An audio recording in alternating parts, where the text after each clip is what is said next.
Kita harus merinci bagaimana membuat Indonesia menjadi negara superpower pada tahun 2045, di mana sampai saat ini siapapun yang mau menjadi RI 1 yang sedang menari di panggung media dengan kegenitan nampang agar populer, mereka belum menunjukkan apapun rencana ketika mereka nanti jadi RI 1. Nanti mau dibawa kemana negara ini pun tidak pernah dikatakannya. Bahkan pengalaman yang lalu-lalu sampai ketika menjabat pun masih bingung. Saat ini yang mereka lakukan hanya liputan receh. Mereka naikkan ke sosmed atau bawa tim media kemana-mana untuk disiarkan agar menjadi populer dan terkenal. Namun yang ada, kegenitan tersebut terlihat jadi biasa saja, bahkan cenderung membosankan. Malahan meniru cara Pak Jokowi di tahun 2012 dan 2013 tersebut yang sampai saat ini dilakukan. Itu aneh. Mereka meniru gaya populerisme tersebut yang ternyata cocok di Pak Jokowi, namun dipakai yang lainnya ya agak waku, gak pas begitu. Kalau Newman bagaimana? Kita tidak menyibukkan diri dengan panggung keterkenalan fisik, tetapi mengisi otak kaum new mind dengan informasi dan keilmuan. Konsep bernegara kita ketika mandat didapat, salah satunya adalah negara akan membuat infrastruktur jalur transaksi baru. Ibarat di tahun 1964 di mana pemerintah kala itu di zaman Lyndon B. Johnson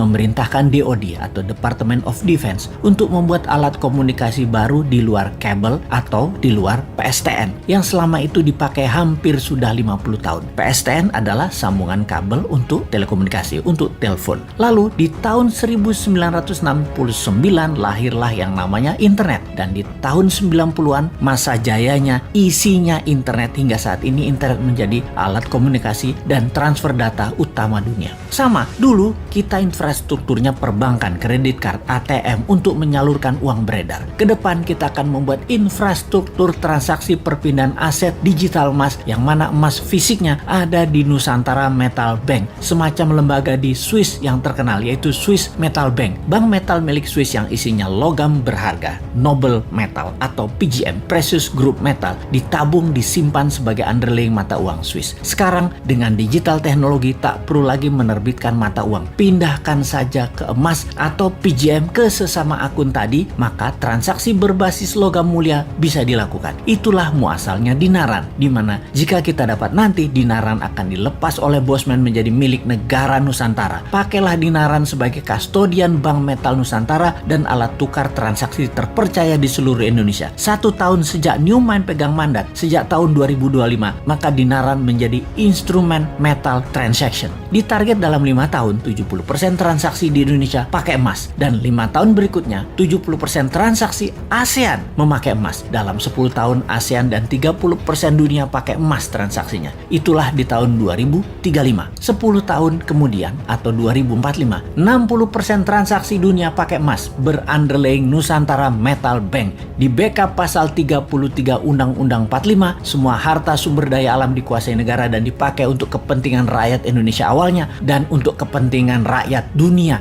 berikutnya. Beda ya dengan old mine. Aset sumber daya alamnya didagangin sama Tiongkok dan Amerika. Ya, cemen banget dah mereka. Tapi mereka populer. Buktinya berkuasa dan bisa terus berkuasa karena rakyat suka cara mereka bernegara.